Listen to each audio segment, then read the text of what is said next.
We all have flaws, Michael Sidgwick. Even your favourites have problems. And I'm not afraid to say that my favourite wrestler ever, the reason I got into wrestling, Dwayne "The Rock" Johnson, has flaws. And that, Dwayne, I have to tell you face to face, you're too bloody good. That's the problem. Too good. Better than all your favourites, because whenever he comes back, he's too popular and he ruins everything that's going on. And the figures do kind of support that he's so popular, you have to do something with him at WrestleMania. He's done it before. If he is going to show up and do something, you kind of just scrap all the plans, whether you've built them for 2 weeks or 2 years, basically. He's never made a bad film. He's just a generational talent, and yeah, he's too popular and he ruins all the plans that they've actually built. Good luck, Cody. The one thing I hate about my favourite wrestler is nothing to do with my favourite wrestler, Jeff Jarrett. It's to do with the decision makers within AEW that don't give him enough singles matches.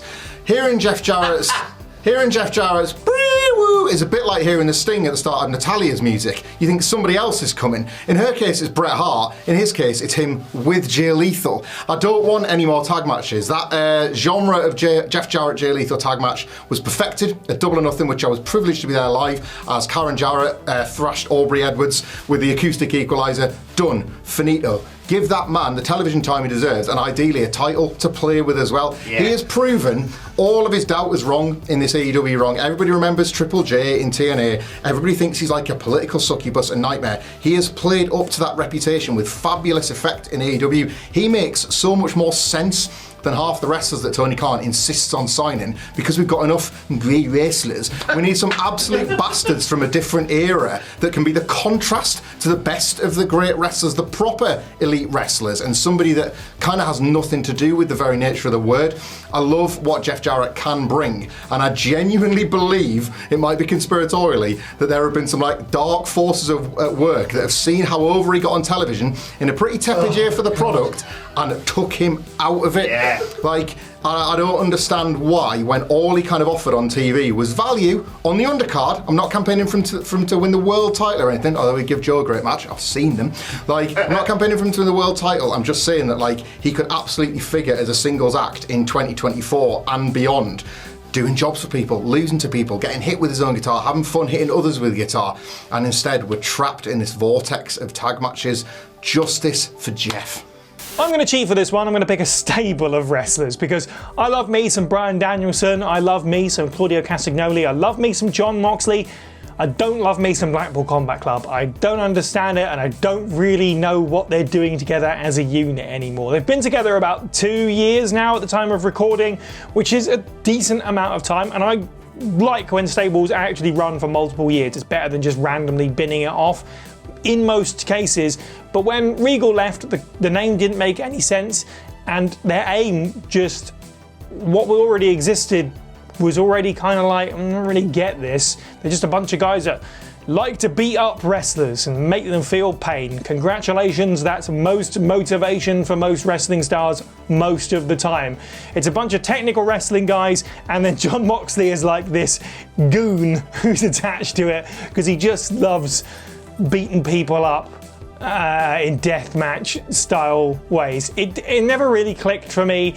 It doesn't make a lot of sense. I don't really understand what they're doing together as a group. And you know, they've done some, I'm not going to say they've wasted these guys in the last 2 years. Absolutely not. They've done some wonderful things as a group and as solo stars while being part of this BCC. But at this point, I just have to wonder, what else could they be doing with these guys? What other feuds and friendships could they be a part of if they weren't part of this kind of arbitrary, grumpy guy stable? Bryan Danielson and his absolute lack of ambition. Like, you just imagine, like, the wrestling world behind the scenes, all it talks about is, like, the politics behind it and the kind of people sort of muscling about for position on cards to, like, get to the top and grab that, like, brass ring that Vince McMahon always loves people to grasp.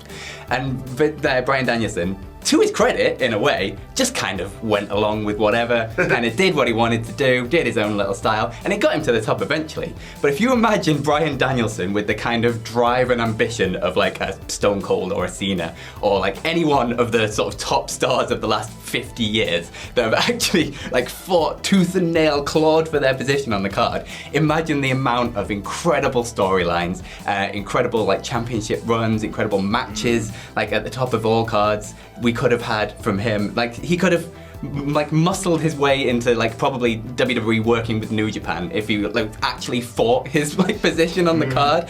Like it's just, it could have been so much more than what it is. And to his credit, it's been amazing. Yeah. And it almost maybe wouldn't be Bryan Danielson if he wasn't the guy that was willing to like be like second on a card and sort of help lift up some lower card guys. But it's, you just wonder what could have been if he actually had that drive behind him and the sort of, the magic that could have brought. So, something that I hate about a wrestler that's one of my favourites. Well, one of my favourites just so happens to be the head of the table, the tribal chief himself, Roman Reigns. And although the character itself is still super enjoyable, every time he pops up on TV, on SmackDown, or PLE, whatever it is, he just exudes charisma and he just has an aura around him. And that's incredible, really, to see where that character has like gone in the last couple of years. It's sensational stuff, and Roman deserves all the props, the smug, entitled, a little bit crazy when he's worried about his belt perhaps like going away from him. He goes mad. Like this whole character is pretty cool, pretty awesome. But we got to talk about the matches, man, because the matches have got stale. They've become uninspired. It's just the same thing over and over and over again.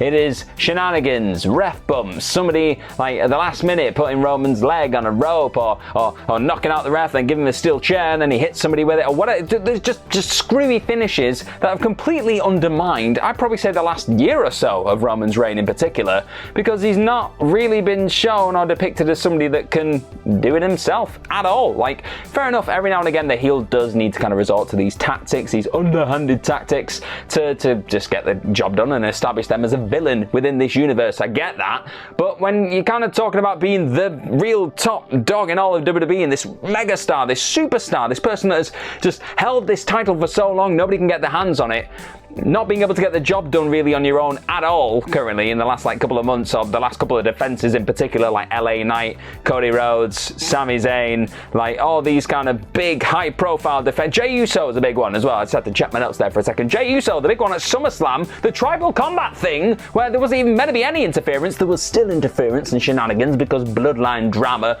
Like, it's just baffling to me that they've stuck to this formula so much and just kind of thought, oh, we'll get away with it because it's cinema, that's what we do. But no, I've got to the point now where I'm a bit tired of it.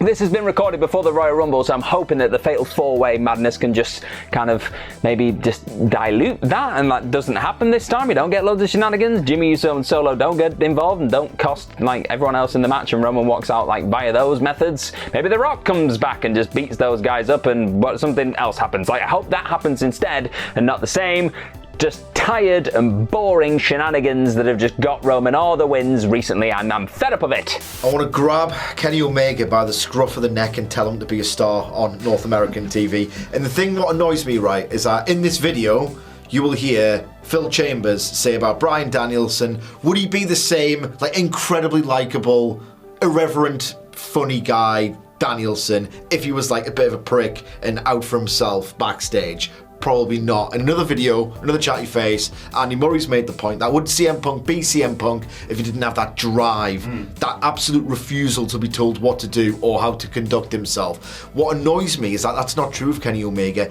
I've seen him be a star. I know he can do it. I know he can do it. In 2021, he did it in AEW as the AEW World Champion, but he kind of did it as like this caricature of a heel. And I think maybe that's the way he reconciled how to be like that present and that up for it on television. We, in the office, routinely play the promo that aired on the Road to All Out on the YouTube series pre-Dynamite AEW when Jon Moxley had the MRSA infection in his elbow and couldn't do it. You got a boo-boo on your elbow. For 4 minutes, Kenny Omega is the biggest prick in the world. He's like a complete tosser, so arrogant and he's just gonna say, you know what? He just patronised Jon Moxley. He was a complete arsehole to Jon Moxley, and he basically put himself over as the guy who had to save everything, the fulcrum of All Elite Wrestling, the guy on which everyone's hopes were pinned for a dream match. What happened to him? Why does he not cut a fired up, vengeful babyface promo against Don Callis? Why is he happy to just fight whichever pawn Don Callis puts at him without the personal issue drawing money? How can such a genius, and Kenny Omega is, his matches are so dense, not just on the physical side, but on the mental side. I've seen Kenny Omega dabble in subtext in wrestling matches, and these other frauds can do that. He can. Why can't he just...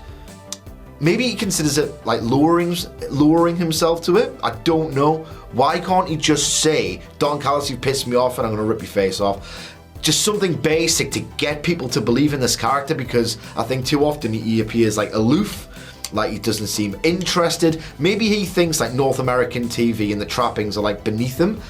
They're not above any wrestler if they want to be in America and be... He's done it! Fucking do it again. So something I hate about my favourite wrestler, who right now at this moment, it changes every day, is R-Truth, is that I don't believe he's on television enough. Like, he doesn't really pop up on SmackDown, we don't see him on NXT, he could be on Main Event, you could put him on that new WWE Speed show that was teased, he could be on The Bump, I could keep doing this all day long. I just think we need more R-Truth on television. Being more serious though, I think I will jump across to Miro/Rusev, whatever you want to call him, who has been one of my favourite wrestlers for a while, and it's just that mostly over the last, 12 to 18 months, he hasn't featured on TV enough. Now, I'm not going to point the finger or blame at anybody, because I don't know what the ins and outs of it are. Maybe there's a real reason, maybe there's not a real reason, maybe there's stuff that's going to come out in the future that will give us more insight into this. But, you know, even when he first came into AEW, I don't think that video game character was necessarily the best representation or best usage of him, but we came to the Redeemer and we figured it out and he cut all those cool promos.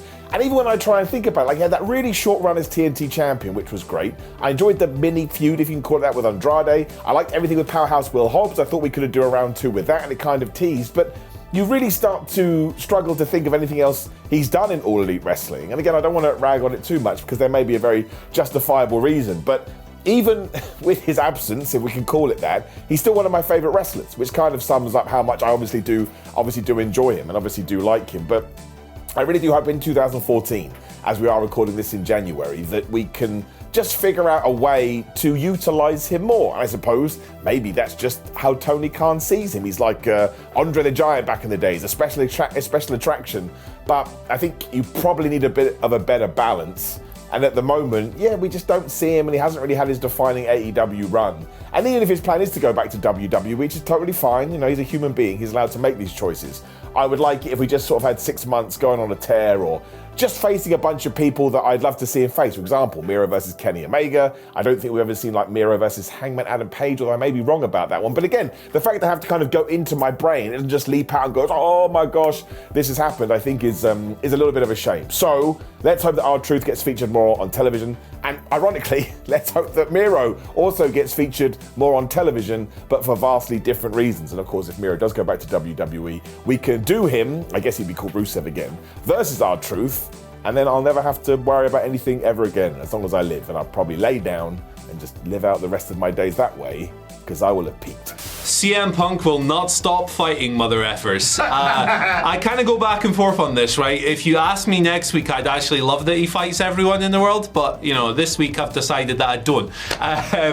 Yeah, like, CM Punk's wonderful, he's brilliant. We've just done the absolute best wrestlers in the world list, where Phil and Michael Hamflett have articulated wonderfully what makes CM Punk so special. I echo every single part of that. I actually love that we get so many controversial, stupid news stories that we get to cover. I think that if you stripped like the confrontational element of CM Punk away, CM Punk would not be CM Punk. He'd be just like some 7 out of 10 wrestler who's a little bit sloppy, and, you know, he cuts a nice promo here and there, but he's not the lightning rod that he is today that has made him so successful. But the problem with all of what comes with CM Punk is that he's going to get himself fired from every single company he works for, because he has no problem solving, he has no issue solving problems with his fist to his detriment. CM Punk has always struck me as the kind of guy who, if he likes you, if he loves you, he will die for you. But if you slight him, even in the slightest way, if you order him the wrong flavour of cupcake from Mindy's Bakery, he is going to do all he can to cut you out of his life and ruin your existence. So I'm really enjoying the CM Punk WWE run. I think he cuts through the glossy veneer like nobody else in that company, but I'm dubious as to whether or not he's going to last 2024 because someone's going to annoy him and he's probably going to punch them. Clearly, Bryan Danielson is one of the very best wrestlers on the planet, if not the absolute best. And the slight moan I've got here, and it is something that's also commendable, so it's a strange argument to have, is that I just wish sometimes there's an unwillingness there with Bryan to just chill out and calm down. It's okay. You don't have to be Mr. Everything for everybody. For instance, Bryan Danielson came back injured, came back hurt when CM Punk left the company because there was a void there for somebody to do something with Ricky Starks. And Bryan and Ricky Starks had one of the best matches of 2023, but you're looking at it and it's like, he's come back early from injury. There's the broken arm injury he's recovering from. There's the orbital bone injury that is just shattered and mashed throughout the rest of the year when that happened. And you're thinking, on the horizon there is Wrestle Kingdom 18 against Kazuchika Okada, a match that did happen and again was great. But how do you prepare him for that? How do you make sure that that match happens? How do you keep Bryan healthy, let him fully recover? No, you stick him in the Continental Classic against people like Brody King, Eddie Kingston, Claudio Castagnoli, Andrade El Idolo, and even Daniel Garcia. All matches that were great, were brilliant. I love that tournament. I love the Danielson matches. And then you stick him at ROH Final Battle. Let's throw him on there. And AEW World's End. Let's throw him on there. That'll and it all came together. It all worked. But there's just always that fear of like, are we going to get that match? Nigel McGuinness always jokingly says brittle Bryan on commentary, and I mean maybe that's part of it because I'm crossing everything that we get Bryan Danielson versus Nigel McGuinness at All In 2024. A match we were supposed to have at last year's All In, but it didn't happen because Bryan Danielson was injured, and it's just this. I don't know. It's just, I feel like sometimes with Bryan, it's okay. I know he's in the last year of his full-time career and there's a lot he wants to do, but it's okay to calm down now and again. But that's really commendable that he is out there busting his ass, doing all these things. I don't know. It's a point I'm making, but not making, and I'm talking myself around. So I will just stop there. But yes, just be careful, Bryan. That's all I'm asking. Just be careful.